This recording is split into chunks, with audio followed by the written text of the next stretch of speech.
Hey there, I'm Chris Kroll, editor-in-chief of Solar Builder magazine. The residential solar market has changed, and likely for a good long while, which means residential solar business models need to change too. And over the next few episodes of Power Forward, we'll discuss some actionable strategies for restructuring your approach so that your solar installation business can be more resilient in the years ahead.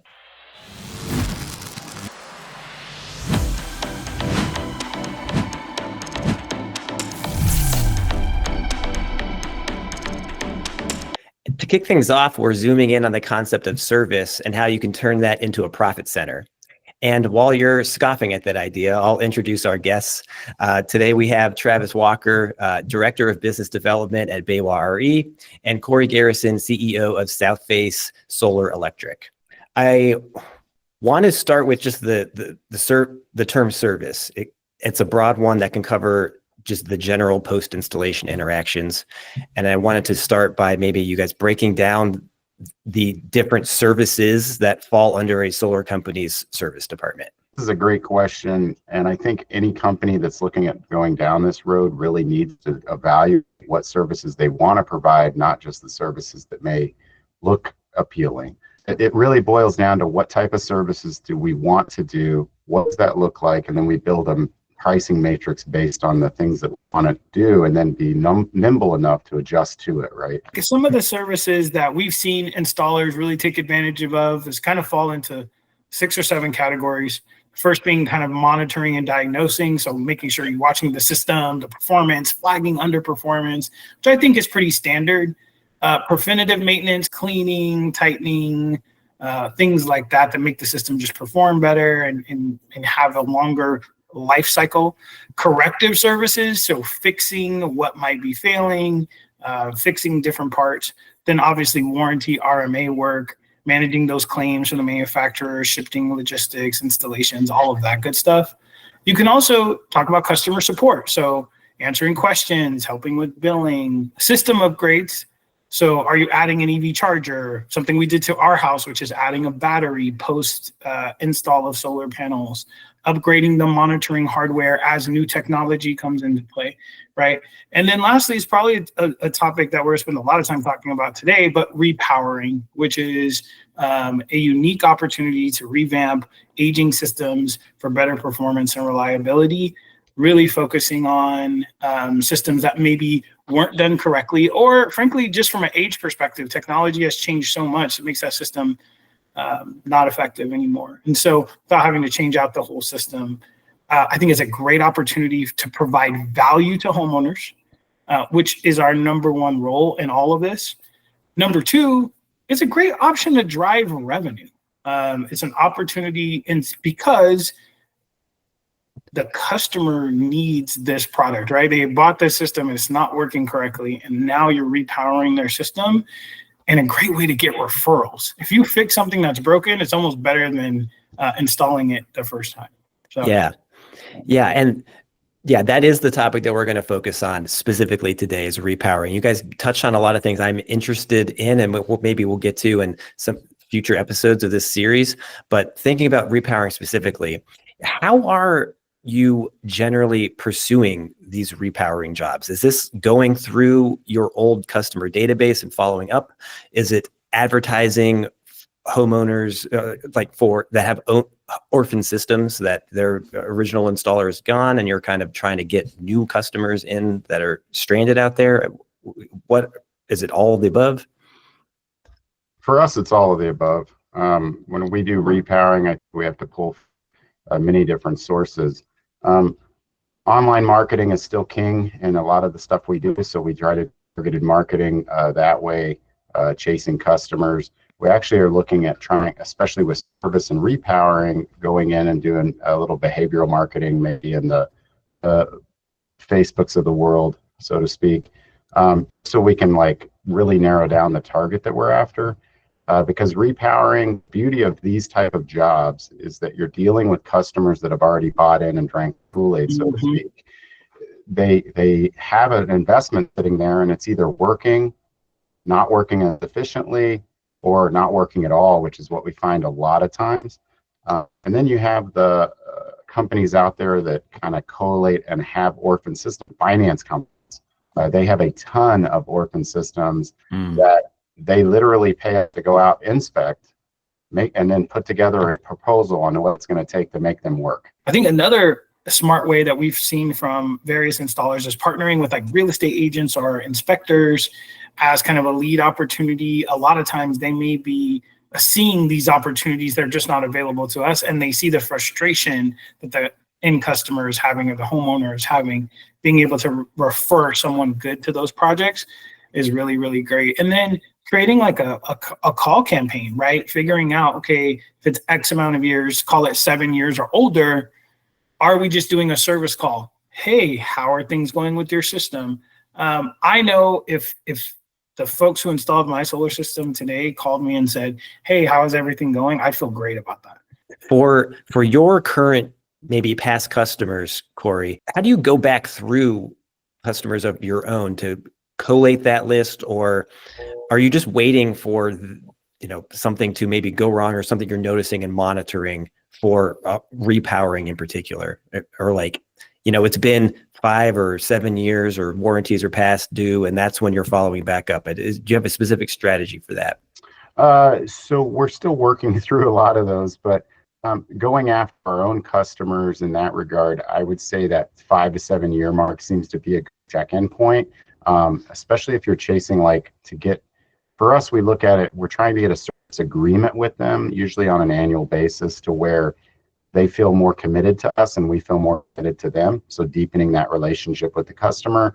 Therefore, if they do have an issue, we'll be the first they call. It also allows us to get them to opt into like a drip, so to speak, campaign, where we can actually like a little bit of information out to them. Hey, have us come out and just take a look at, see what's going on. Would you like to see a system diagnostic of how your system's performing? And then we base that on like a PV watts analysis. This is what it should be doing. This is what it is doing. Let's dig a little deeper here. And as Travis alluded to, customers are extremely receptive to that, especially if we're talking about power that they may be missing or that they aren't getting. To add to what we were talking about, I do think making sure that you pick the right brands to partner with is really important when you're talking about, okay, how do I collate a customer list? If I collate a customer list and I attack that list and we're making phone calls, and then the brand I install for them isn't reliable or isn't a steady brand or a brand that my team is familiar with, then you kind of actually did more damage than not calling them at all, right? So I do think that that is an important component in just making sure that we're partnering with the right brands as we do a lot of this work. Corey, and we're thinking about this, like the repowering job itself, do you feel like part of it is just at the outset, for your own customer base, if you have opted them into and are just generally keeping touch with them and doing your kind of those other annual services over time that we've been talking about, a repowering opportunity maybe just naturally comes up? It's not like you haven't been in their life for 5 years. Correct. Right? I think that's more of the tack that we've been going down. We haven't actively, especially our own customers, if we have agreements in place with them, we're trying to let that organically happen as much as possible, but just keeping them TOMA, we refer to top of mind awareness. Hey, we're still here, still partnered with you. We still want to help you any way we can. Monitoring has come so far, we can actually go and see what systems are having issues. And I was wondering how the economics of repowering works out. How much might I be replacing in a system to repower it for customers? And what is your margin on that, if you would even know what that is? And I guess as a part of this question too, we've been just saying repowering a lot, maybe defining what repowering specifically is in your mind. Is it just solely the inverter and getting things back up because there's something faulty there, or is it replacing lower performing modules with higher power, more efficient modules? I think it's a combination of the two. I would say just replacing the inverter is the most used option. Replacing modules, we do run into that, and we do that. It's kind of around that 280 watt module, it seems like. If you go much smaller, that, it doesn't make sense just to update the inverter because there's so many more benefits you would get, taking up less space. I mean, we just did the largest one we've probably done. It was like an 80 panel. The manufacturer was out of business. He was having so many issues. It's like, you're going to pay us X amount of dollars to come and find out which modules are good and bad because you don't have module level monitoring. And then by the time you add those hours up, you may have 30% of your panels bad. So it's easier just to come in and replace it with all fresh new modules and inverters, and you get an update on the tax credit federal. And it seemed to work out for that particular customer. But in those regards, it's a cost benefit analysis of how much are you going to pay me to figure out what's wrong versus how much are you going to pay if we just come in, take everything off, and just do like a remove reinstall with new equipment. We found that a few installers that work with us, they've kind of pivoted their whole business model to just doing repowering and warranty work and all of that stuff. So when you talk about margins, they felt like the margins in the business were higher than what they could do for just solar in general. Somewhere between 30 and 50% margins, right? I mean, pretty good margins because of the amount of work that has to be done. And so we've seen installers say, hey, we're making just doing, if you do one repower per week, you could be making $200 to $300, $400,000 a year, right? Depending on how big those systems are and how much repowering. And think of that at a 50% margin. You're talking about walking away with another $200K worth of profit into your bottom line. It is definitely worth it getting into this. And kind of what we were just talking about, Corey kind of touched on the tax credit and being able to use it, but that just reminded me of what's going on right now, real time, for the tax credit, which 25D, which is what the tax credit that's used on residential solar for the tax credit, the 30% tax credit, is in real jeopardy right now with the new House bill. Repowering, you can build a whole new revenue stream and not be worried about what's going on with 25D, right? So if you're looking at your business and going, oh man, we're mostly a cash loan business, we don't really do a ton of TPO, 25D could really hurt us if it goes away. This is something that you might want to get into sooner than later, to be able to supplement through that, because we know all of these things are phases.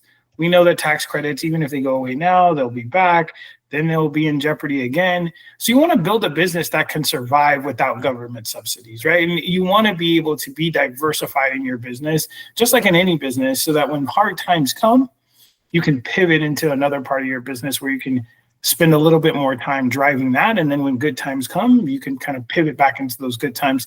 So I think this is a perfect topic to talk about. Thank you, Chris, for doing this right now, because I think repowering is, one, needed so badly by customers out there today. There are so many fly-by-night installers that installed systems.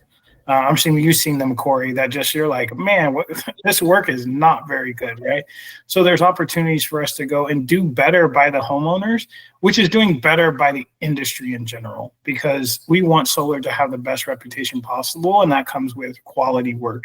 So good installers, get into this, get into repowering. There's a lot of customers that need your help and support. Yeah, and that's a good segue into the next question I had about, so, okay, you are pursuing repowering jobs or, quote unquote, orphan systems. I'm just wondering how these conversations go, because it's a high likelihood that maybe this customer is disgruntled or maybe possibly grumpy about the solar industry or how their last relationship went. We know there's some there's some bad stories out there about how customers have been treated. Maybe they're less open to hearing your sales pitch. Corey, do you have any examples of what is this conversation like with a new customer who has solar and is maybe had a bad experience? So that's interesting, and we do run into this a lot, especially in the orphan systems. And it just depends on what that customer went through to get to where they currently are. Some of them have made significant investments. It hasn't ever worked. It's been offline for 2 years.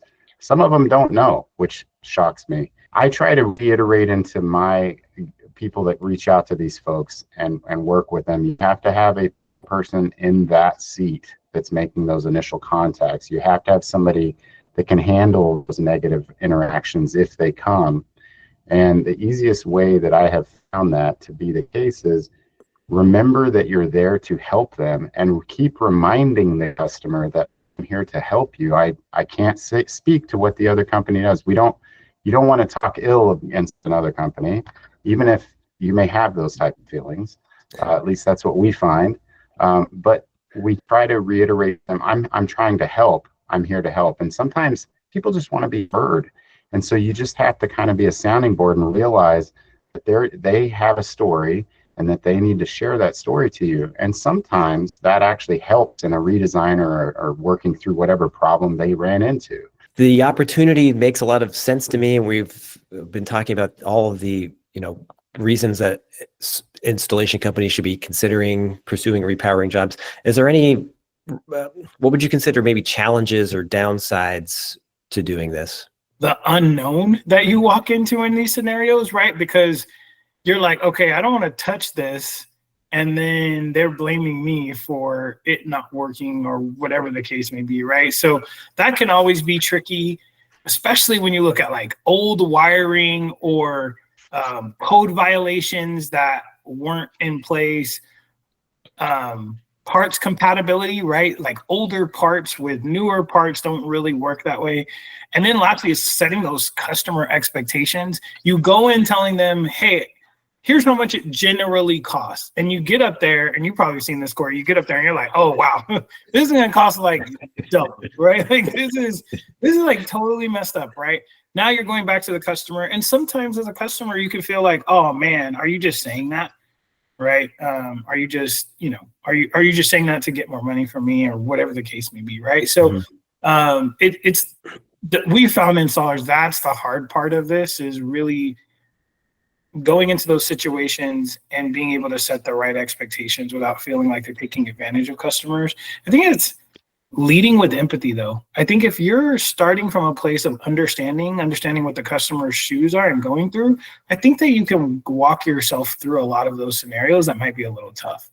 It's about protection, right? You're trying to protect yourself as a business from some of those, and man, you will see it all. So one of the things that we've implemented is certain parts of our service we won't do unless you do other parts, i.e. like we won't do a performance analysis unless you're doing an inspection. And with visual inspection and an actual inspection for us is two different things. So you have to define those very clearly so that the technician knows what he can and cannot walk into, and that where that line is and when to bring that customer in. If you walk through a rat's nest of things, we're going to bring that customer in immediately before we start putting our hands in anything. And most of them, I'll be honest, when they see it, they're like, I totally get it. And then the ones that don't, we try to just make sure we document really well, because as Travis, you said, once you put your hands on it, you own it. But you can have all those conversations before you ever walk through the door. We touched on this a little bit in terms of different ways to structure this as a line of business, possibly, and maybe how much revenue you could expect. And Travis, I guess, want to know if there's anything else to mention there from other customers you've heard of, like in terms of, should I be all in on this? Is this just kind of low-hanging fruit that I should just get excited about when the opportunity arises? What are the different ways to structure this? Yeah, I mean, there's really three, I think, ways you can attack this, right? Which is reactive only. Hey, if customer calls me, then I'll go do it. The customer is going to be more engaged in that process, and so ideally more profitable and stickier customer, but unpredictable. You can't really build it's hard to build a business plan off of, if someone calls me, then I'll help them. Then there's always the proactive approach, which is, hey, my sales team, you're going to reach out to X amount of your customers over that are 7 years or older over this period of time. We're going to schedule appointments. We're going to go out. We're going to do those things. Could bear fruit, could not, but definitely a good way to build a business model around it. And then the last is building like maybe a service subscription model, which is at the very beginning of the sale process. Hey, I'm going to build this into your price. We're going to come back out to your home X amount of months, years later, and we'll do this inspection for you. And you're kind of front loading that opportunity in terms of revenue in the model. So I think that there are three different ways I've seen from various installers. I like the proactive approach. It's an easier way to plan it. I do like the subscription model. I just haven't seen numbers on how successful it's been, but I love being able to, because as a customer, I would love being able to add an extra $20 a month, knowing, okay, if I add an extra $20 a month to my loan payment or my TPO payment, then I'm going to be able to get Corey to come back out in 7 years or 5 years and check my system, right? Right. And I might have to pay, but I would have to pay a lot more, right? So Corey's going to buffer that payment. So it's still going to have to pay some market rate, pay for products or pay for whatever. And Corey's got to build that into his model. But if I know that he's going to come out and it's going to be cheaper than if I would have just had, hey, come out to my system later, man, that's a service I would definitely sign up for. I too see there's majorly 3 paths when you're getting into service.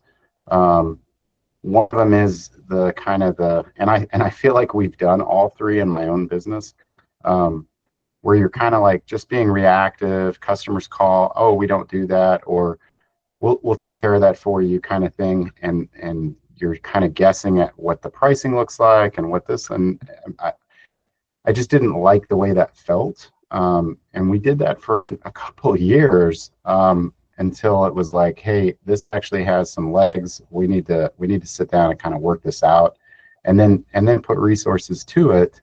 Full-time service manager, full-time techs, things like that. And it seemed like the margins got a lot better. Clarity kind of came around it. We were dealing with problems before they arose. It wasn't just being reactive. This is what we're seeing customers need.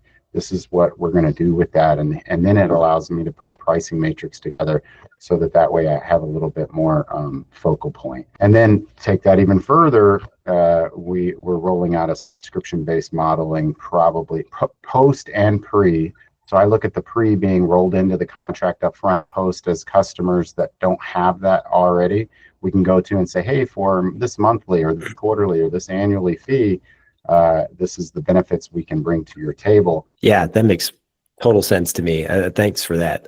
Last question here I was wondering about is what I should be thinking about in terms of actual hardware that I'm replacing, because saying an inverter failed or maybe that company's now gone, no matter how much I like a certain brand, that could happen to them too, right? Do you consider the fact that I should be standardizing in what I'm installing? Should I be diversifying what I'm installing? Maybe this is also an opportunity to replace an inverter with a hybrid inverter or a storage opportunity down the road. I guess there's a lot to think about with hardware, but I guess what is your philosophy when it comes to what you're doing when you're replacing? So for us, we talk to the customer and see what their goals are, and then try to align what we're going to do with their goals and expectations. That means if they're talking about batteries, we look at Arizona market's a lot different market than most places, meaning we had net metering, we no longer have net metering. Where is that system at in that format? Are they grandfathered in? Are they not? What rate are they on? I mean, you have to basically be able to look at all these analyses, but the basics of it all come down to what is the customers, are they just wanting the thing to work again? And so we try to take the quickest path to get them to working. And then we also mirror that with, this looks like it could potentially be better for you if you move towards a direction like this. If you're trying to up some, let's say a battery, something like that. Most customers will tell you what they want if you listen and can understand what they're saying. That's kind of a good note to end on and kind of come full circle. The bottom line to all this is just really listen to your customers, go in with that empathetic mindset and just be a problem solver and actually be with them for the long haul, regardless of what experiences they had beforehand. We're going to all repower this industry together, no matter what happens next, right? So it's not just that one job. It's kind of everything we're building as a solar community, I think. So Corey and Travis, I want to thank you for taking the time to stop by Power Forward today and talk about this topic. It's very important today, I think. And I think the conversation we had is hopefully going to open some eyes and maybe lead some businesses down a new path to just help customers out there and just put a better foot forward for the industry overall. Thanks for having us. Thanks, Chris. Appreciate it.